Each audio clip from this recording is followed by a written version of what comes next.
Hey everyone, Anne O'Connell with OC Publishing here, and welcome to today's author journey. I hope you're having a great day, and I hope spring has arrived wherever you are. We had some snow last week, 2 days in a row, so I'm very happy to see that melting and some warm weather coming our way. So excited to be here today with you and about our special guest, who is an author and publisher just like me.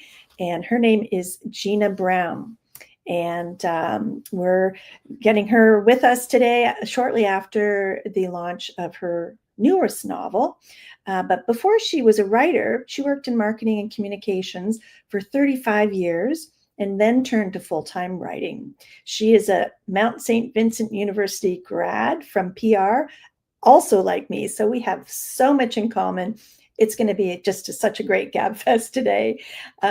She had a number of travel and lifestyle articles published over the years in the Globe and Mail, Canadian Living, and Saltwire. She published her first novel in 2021 at the age of 62, Lucy McGee's Moment of Truth, and her second at 65. So it is never too late. Knowing it would be really difficult, and we can talk about that, the difficulties that lie in finding a publisher or the right publisher. She decided, it was again very similar to my decision, she decided to start her own publishing platform called Nova Heart Media.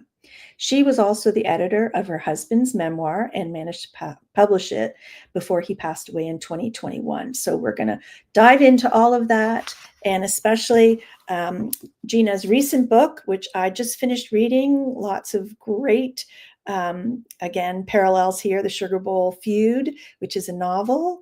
And so we're going to bring Gina up to talk about her writing journey. Hi, Gina. Hi, Anne. How are you? I'm very, very well. Welcome to the author journey. Thanks. I'm so glad to have you here. And funny, I get ideas of authors, to bring on the show from various and assorted places. And of course, being an avid reader. And one of my regular sources is Sue Slade at the Dartmouth Book Exchange, and she's probably watching now, but she just said to me, you have to read this book. And boy, was I glad that she suggested that. And now we have you on, so welcome. Great to be here. And I love Dartmouth Book Exchange. They go way beyond in customer service, and what a community they've built. It's amazing. It is wonderful. And sure enough, Sue's there. She says, hello, ladies. Hey, Sue. Thanks for bringing Gina. Oh, Lana Shoup has just joined as well. Lana, we have such a wonderful community here, don't we, Gina? Yeah, it's amazing. Yeah, it's incredible. And so you started your novel writing journey a little bit late in life. Talk a little bit about that. How did you evolve from a 35-year marketing and communications professional into this author person?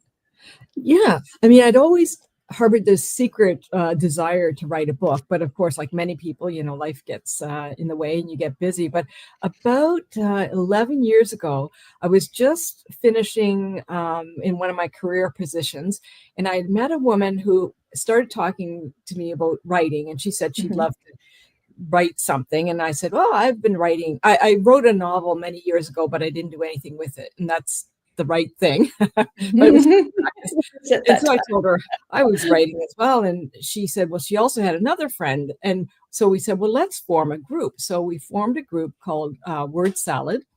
And there's two of them in Dartmouth. I used to live in Dartmouth. So we started getting together on a regular basis. And we've done a retreat every year for 11 years. And during COVID, we had to do it by Zoom, which was horrible. But we do a 3 or 4 day retreat, and we have a great time. So we each had our own writing projects and ideas. And I sort of announced, like we always got each other to announce what we might want to do. And so I announced, I think I'd like to write a novel. So of course, as soon as you say that, it's out in the people hold your feet to the fire, right? Yes, eventually I did, and it was wonderful. I'm really glad I did. And talk about how important is it to have that close group, to encourage one another and like I said, hold your feet to the fire. Like, how was that, you know, inspiring for you? Well, it's wonderful for me because we each had very different projects. We're very supportive of one another. My friend Kelly Hennessy was also in the PR program. So like we have a lot in common, and Kathy is a leadership coach. So we all kind of occupy similar areas, but we all have very different projects. And we just support each other. We celebrate our wins. We Mm. support each other when it doesn't go well, and we just have a great time. In the 11 years, we've never had a disagreement. I mean, we just get along really well, and now we're much more comfortable. When we first started out, I was always the trying to find all the good in it with my PR background. Yeah. But now we're still kind about it, but Mhm. we're more willing to kind of help each other with constructive criticism. So for me, it's been really important, and I feel very comfortable with the group, and we have a great time. So Oh, I look that's forward to it. wonderful. Oh, that's wonderful. And I believe that it's so beneficial to have, other fellow writers sort of come together regularly because it can be a very solitary, well, it is a very solitary process. So nice to be Mhm. able to have a group that you trust because, it's like that's your baby, Yeah. it's hard to let it go into the world. Yeah. And Lana says your readers are very glad you held your feet to the fire. So let's jump into this. So talk a little bit about how this book came about. Let's tell us just sort of a quick sort of synopsis of what it's about, and Okay. you can do a reading in a few minutes, but just a little synopsis and where the idea came from. Okay. So it's basically about four siblings. It takes place in Nova Scotia.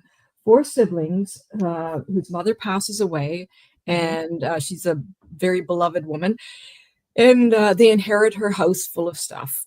And they're trying to find their way through grief, some old sibling rivalry, dynamics, birth order, and they end up landing on this thing that they all want that item, the Sugar Bowl, because it was very much a sentimental part of their childhood. And they also have a blended family. So there's three siblings from the first marriage, and then one other sibling who was born 12 years later, Mhm. just to make the tension rise, right? So the three of them were Gen X age in their 40s, and the other one's a millennial. So it brought in a lot of tension that you sometimes get within families for various reasons. So that was sort of the highlight of the high level description of the book itself. Mhm. And how it got started is in 2021, I had a lot of loss. I lost my mom in May and her companion in July and my husband in Ugh. September. And it was during COVID. It was, I mean, there's a little bit of a blur there. I mean, I was there, but it's a lot coming at you. Mm. And I happen to have three siblings, and we all got along beautifully. We still do. We never had any rows or anything like that. And Mhm. then my husband's family, it was his second marriage, and he had stepchildren, got along with them extremely well. However, as I was executor of my husband's estate, as I was disposing of things in our home and all that, people kept asking me, how's it going? What's going on or whatever. And then they'd start telling me the story about their own family. And what I started to realize is that there's a lot of tension that happens in some of the families. So there are often things from childhood that were never resolved. There's Mhm. personality clashes. There's people who live away and weren't really involved. And then when their parent gets very ill or passes away, they come back and then they start meddling with everything. So there's tensions and things everywhere. And then there's also people, how they process grief. Like not everybody, well, everybody handles it differently. Mhm. Some people try not to process grief, and then it comes out in the sideways thing. So people Right. started telling me their stories. And so after they left, I thought, wow, that's amazing. But I kept hearing thematic stories. So there was the will, there was settling of the estate, the selection of executor, the funeral service or celebration of life service and disagreements. And there was also all the things within an estate that can go wrong. I heard so many stories about cottages and things. Oh. Yes. So I just started noting things. And the more I heard stories, the more people would start telling me their stories. So I heard over 100 stories by the time I got to sit down and write. So I was hearing the same stories with different details each time, especially about things like items of sentimental value that may not have had any, market value, but they meant a lot. And the stories of underhanded things that people did, I could not believe it. So then I started to find them amusing. So I jotted them all down. And then when I was building my story, I pulled things in. Of course, I didn't talk about anybody in particular. And usually it had happened 4 or 5 times. Like if there's a thing in the book about a property that came up that the kids didn't know about. And I heard many stories that varied along that line. So it was just sort of going down that path. So yeah, it was incredible. I was even in a store one day in Dartmouth, and I bumped into a friend and she asked me what I was doing. So I was telling her about the story in the estate, and she started having a story. And then 2 other women in the store came over and said, "Oh, have we got a story for you?" Like, bring it on. Wow. So it's all kind of a mishmash. So it's no Yes. one person's full story. No, not at And of all. course, as you become of an age, it's the process of life, and we lose parents, and so it's so relative. Everybody has an experience, right? Yes. And I mean, I lost my mom last year, but she was 99. And, and people who watch regularly have heard me talk about Mother Teresa a lot. And I'm the youngest of 5. So there were a lot of similarities. The eldest sibling was the executor, or still is because it's ongoing. Right. But I said to her, we are so lucky, and shout out to all my siblings. I love you to death. Aw, We have no bickering, no fighting.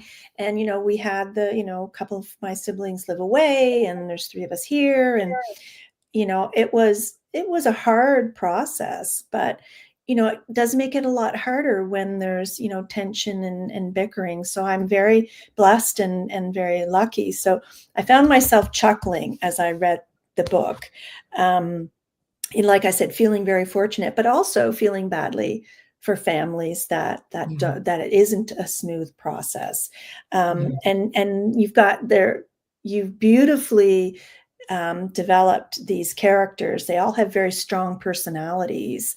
And I love the step sibling part of it as well. So how did that come about? Do you have step siblings, or was one of the stories? I don't have step siblings. I have step children, but I just heard a number of people talking about that because there are often tensions raised when there's step children or step parents involved. Particularly, there were a few people where their father or their mother remarried, and then the money or the estate was left to the surviving spouse, which is normal. However, some of the children felt like, well, we've been around for 40 or 50 years. Why does this person get it? So there's lots of tension that way. In fact, one of the stats I heard is that in Canada, about 44% of families get into some kind of disagreement, ranging from minor skirmishes to not speaking for 8 or 10 years, which is full so blown. sad. Yeah, it is full blown legal process and fisticuffs. Yes, and right. sadly, it's the lawyers and accountants who make a lot of money from that, and pride gets in the way. Some of them just become so stubborn that they'll fritter away the whole estate just to make a point, which is such a shame. It's crazy. Yeah, it is. It is. So why don't you read a little excerpt for us? Okay. From the Sugar Bowl Feud. We're talking to Gina Brown, and she's going to read an excerpt for us. Okay, I'm going to start with Courtney, who's the executor, And I told Courtney in the first person point of view to give it the most immediacy. And she was kind of the person leading the story. So where there's a will, there's a way for someone in the family to behave like a jerk. That's my conclusion on trying to settle my beloved mother's estate. Who knew it would take years, hundreds of documents, and a lawyer on speed dial? And after all that rigmarole, my family would not be speaking to each other? Mostly the brawls were over the stupidest things. Honestly, it's embarrassing to think that we as a family couldn't work it out, but there you go. Worse, it's hard to believe that my mother's once reasonable estate came crashing down all because of her conniving fraudster of a friend and a wayward yellow sticky note. The mess picked up momentum like a turbocharged bowling ball racing down an alley and swerved into the gutter at the last second. It wasn't even an authentic sticky note that would have done its job properly. Nope, this was a mom special, a cheap knockoff 2-inch pad she bought from the barely a buck store across town. The brand should have been Unsticky Notes. The infamous sticky note debacle involved Doris, the alleged cleaner. My siblings and I called her that because there was no evidence that she ever lifted a finger to help Mom clean, despite charging $35 an hour. They were childhood friends, known as the Doris and Babs Daredevils, who remained friends through their endless escapades. Doris saw an opportunity when Mom became ill. She confused the phrase seize the day with seize the assets. It's funny how some people with no money can watch from a distance and become resentful when they see others who are better off than they are, and how easily they can convince themselves they're entitled to somebody else's hard-earned nest egg or an asset like a Maud Lewis painting. But whoa, I'm getting ahead of myself. Sadly, the sticky note incident also marked the collapse of our shaky sibling foundation. While we built it from the ground up, one episode caused the whole family to implode. The unwitting motto of the Martin family, divided we stand, united we fall. When it comes to settling a loved one's estate, there's nothing like hindsight, that smug little blip on the timeline of life to remind you what you did wrong, what you should have done instead, and the mess you now have to mop up. There you go. Oh my goodness, like that really does encapsulate and set the story up beautifully. And I love the little nod to Maud Lewis. There is a little twist there, but no spoilers here. And the friend, which is kind of interesting because, I always find it a bit odd, when you hear some of these stories and the people who think that they might have, are entitled to something when there's a big family, right. Already, Mhm. and so it very, very interesting. And which one is your favorite character? So, there's just, the immediate family and then, some sort of secondary character, but each chapter is from a different sibling perspective. That's right. So they're kind of balanced, although Courtney, seems to have a little more of the focus, but which one was your favorite to write? Well, it's really interesting because they are all flawed characters. They're all mean well in certain ways, but they're also flawed. Like Courtney's the executor, and she's very officious. She's honest, and she's orderly, and that drives the siblings crazy because she's going to do it by the book. Yeah. So technically, there's nothing wrong with her because she's an honest person, but she drives the others crazy. There's a set of twins, Brando and Brandy, and he's the really brash, forward guy. A number of people wrote to me and said, "Did you write about my brother?" And he's basically a guy who has a very hard time expressing emotion. And so one of the things I wanted to do with the book was Courtney was in first person point of view. The others were in third person deep. POV. And so what I wanted the reader to see is this is how Courtney saw the world. And then from the other ones, this is how they viewed what she was doing, so that you get a little bit of everyone. Yeah. And then Brandy, she was the one that sort of went along with everything with Brando because he was so dominant and alpha-like. And then Mona was the millennial, and she started out, I made her part of the story. I'd already started writing. I thought, I need a fly in the ointment here. And so I put Mona in because, real sense of entitlement. She wasn't poor like the other ones had been in the first marriage. She had just about everything, and her mother really pandered to her and all Doted on that. her. So, she's the reason why they wouldn't like her. And yet, and I don't want to give the book away, she ends up doing something very interesting with the family that might bring them back together. So I had the most fun writing her because I really Okay. did set her up to irritate a lot of people. And a few people said, oh my gosh, she just drove me crazy. But then as the time went on, Yep.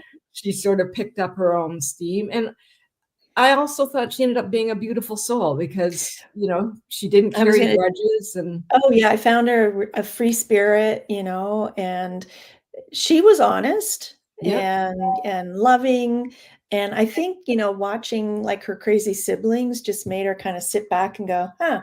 So, yeah, I think, you've captured so many nuances in the relationships, and Lana says, "I was very impressed at your writing of the character flaws, so believable and so relatable." Oh, And, I felt that way too. thank you. So, is there a sequel or is this a one and done? I don't know.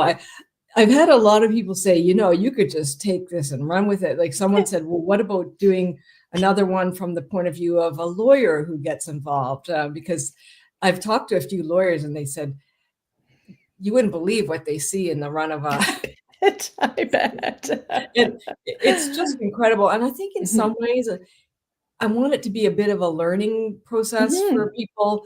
I had one woman write to me, and she said she had siblings, and they had a falling out many years ago, Oh. and they hadn't spoken since, and they had all grown up very close. And when she read the story, she actually sent them each a book and asked if they could talk again, and they did. One was more open than the other, but I thought that alone was worth the price of Oh. admission to writing the book. Oh, do you know, that is so, so special, and I think that, many authors have similar stories, like, what feedback or which readers' thoughts and feedback really touched you? Yeah. And really, honestly, that is what makes it worthwhile, when you know that you have, you know, not necessarily touched a nerve, but, elicited emotion and, for people to actually follow up with you, right?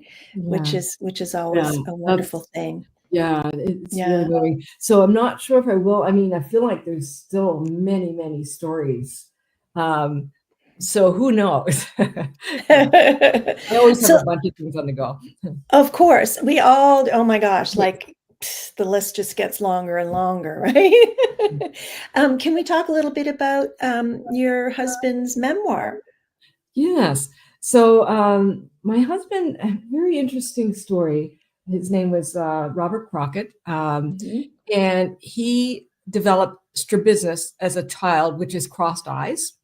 Mhm. And so he had two operations before the age of 5. There he is. There he is. Um, so he had two operations. So it physically corrected the look of his crossed eyes, but it didn't correct the problem. So he could not see in Wow. 3D for his entire life. And I can't Wow. even imagine how someone functions. So basically, what he did is his eye, I guess you train your eye to suppress one eye because otherwise you would see in double, right? Wow. So we got together 12 years ago, and he had prostate cancer. So he knew it was going to get worse as time went on. And I said, "Well, what else do you want to do? What can we do? Make your life feel really worthwhile." And he said, "I'd really love to see in 3D before I die."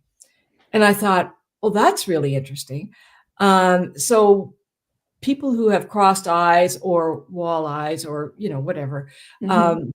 the thinking has always been have an operation. And sometimes it helps people and sometimes it doesn't. But there's Mhm. also this therapy, it's called vision therapy. And they use exercises and equipment and tools instead of surgery. So it's Mm. non-invasive. And they've been able to correct some people's vision Wow. to see in 3D. And what happens is if you work at it long enough, your eyes basically pop and then you start seeing in 3D. So there's like this big, almost drum roll, and then you see in 3D.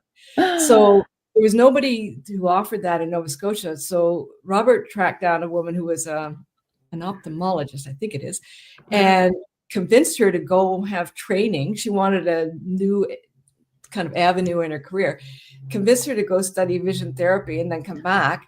And she started working with him. And his eyes popped and he started seeing in 3D, which was just incredible. So he got very excited about it. And he wanted others to try it because some children have had 5 operations and it's Oh, traumatic. Like, yes. when you're a child, they have an eye operation and your eyes are covered up and all that. So anyway, he wrote this crisp, short memoir, but it was actually very quietly moving. He was a good writer. His father Mhm. was a writer. His mom wrote. His son wrote. So it ran in the family. But he wrote this little piece, and it's done very well. It's a very niche-oriented book, Right, uh, right. but he's actually encouraged a number of people to try vision therapy to see if they can correct the problem.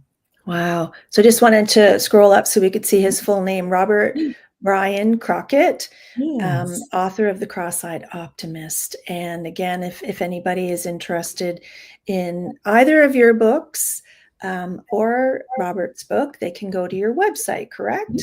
Yes. Thank you. Okay. So before I let you go, why don't we talk a little bit about your first book? Okay. Yes, it's Lucy called McGee's Moment of Truth. Right. So that came out in 2021, which was not good timing, and it kind of Right. just languished, and I just kind of accepted that. So Lucy McGee's Moment of Truth. It's about a woman who would have been a little bit younger than me, but back in the 80s, many of us remember or knew friends, women who got pregnant, and you couldn't win if you got pregnant. It was bad. If you gave the child up for adoption, you were damned. If you had an abortion, you were damned. Whatever you did, or you a single mother was the other There's one. no win. So Yeah. yes, so this woman, Lucy McGee, she gets pregnant. She had an affair with someone, and she gives birth, and it's while she's at university. And he's from France. He goes back to France to live his life because he's married. And then he and his wife discover she's not able to have children, and she finds out about the affair and demands that he go and get their child. And because he's very well off, he has the lawyers to fight it. So basically, they kind of damage her reputation in order to get access to the child. So he takes the child to France, raises the baby, and he's well looked after and loved. He has a great life. But when he's a bit older, he develops a kidney disease, and he's not going to live. And his father's passed away, and his mother's not the birth mother. So his birth mother sets out to try and find someone to donate a kidney. And it's the story of Lucy McGee because she's never actually revealed this part of her life to her husband or her children because Wow. it was a long ago and she just moved into another life. She was quite devastated by the loss of her son. Mhm. And she goes on and lives her life, which has happened to a number of people. And it's kept a secret until he needs this kidney. And so it's the story of her having to make the decision, tell her family. So it takes place in Halifax, Dartmouth, and Paris. And Wow. yeah. It looks riveting. And another commonality, my next book is set in Paris, but it's totally Hmm. different, totally different storyline. Amazing. Wow. So are you working on anything now? Well, I'm always test driving different books. I'm sure you know that. Yep. Yep. Yeah. Always fun. Okay. So nothing that has started getting any traction yet? No, I just try a bunch of things and see how they're going, and I Mhm. fit it in where I can. That's one fun thing with my writing group. One of them is a binge writer. The others are very kind of logical, X number of words a day, and I just fit it Wow, in. When I've got the where you pass can. on, I sit down and write a few words. Yeah. I just fit it in wherever I can. So And yeah. once something is rolling, do you then focus like every day, or do you still Uh, just have to fit it in? it's a little of both. Okay. So the first book, Lucy McGee, took 3 years to write, and then the Sugar Bowl Feud took 9 months to write. And I think I just got a little more adept at it. Okay. Lucy McGee was quite a complex plot. I think I was trying to, I don't know, prove myself Yeah. complicated writer. I don't know what I was doing. Anyway, but I put myself through a lot of hoops. So anyway, I Mhm. guess each time we learn something, don't we, about the writing process? Absolutely. And yeah, so Absolutely. Yeah, yeah, and they're very different, yes, sensibility and theme and things like that. yeah. But still, it's lots of fun to explore different styles and sort of discovering your author voice, isn't it? Yeah, and just exploring things that happen to people. So it's always based on a little bit of truth, but again, those things really did happen back in the 50s, Mhm. 60s, 70s, and 80s. And it makes me sad how much some women really suffered when Yeah, they're the ones that stayed to look after their child. So yeah, yeah. it's an interesting topic. Absolutely. And so as we wrap up, is there any advice that you would give to, first-time authors or someone contemplating putting pen to paper? What's Well, your best advice? Well, I really encourage people. I know so many times somebody's always so discouraging. Oh, there's 7 million books on Amazon or whatever. To me, there's always room for more writers. Mhm, And mhm, even if the story's been told before, like, in romance, there's a lot of stories, boy meets girl, it gets disrupted and whatever. But nobody ever tells a story in the same way because we all bring life experiences. mhm. So I just think it's really exciting. And I really encourage people to just try it anyway, even if it doesn't go beyond capturing it as a story. And even I've helped some people, especially women, writing a family memoir. Mhm. Um, and they don't even worry about, they're not trying to get it out and sell it. It's more like their kids have everything. They don't want any gifts. And so they're writing this story of their family's lives and the different anecdotes. And I think that's a brilliant thing to do. And nowadays, you can just get a small run and Mhm. do 10 or 20 copies. What a gift to That's a capture lovely your idea. family's story. So, anyway, I just think I encourage anyone who wants to write to just sit down and do it. I love that, and I think that is wonderful advice because everybody's got a story in them, right? I'm always fascinated by stories. I love that. Well, and you know what? That's what makes a great author is a storyteller who's, curious and, we tend to absorb the world a little bit differently than the average bear. So Yeah. we're at our time now, and I want to Wow. thank you so much. That always goes so fast. I I love know. this. I want to thank you for joining us today and sharing your journey and talking about your books. And love to keep us posted on what's going on. Will do. And thanks to those who listened, and I really appreciate it. Absolutely. It's going to be fun to watch, eh? And thank you all for joining me on the author journey. It's Anne O'Connell with OC Publishing, and we'll see you next time. Happy reading and happy writing. Bye for now.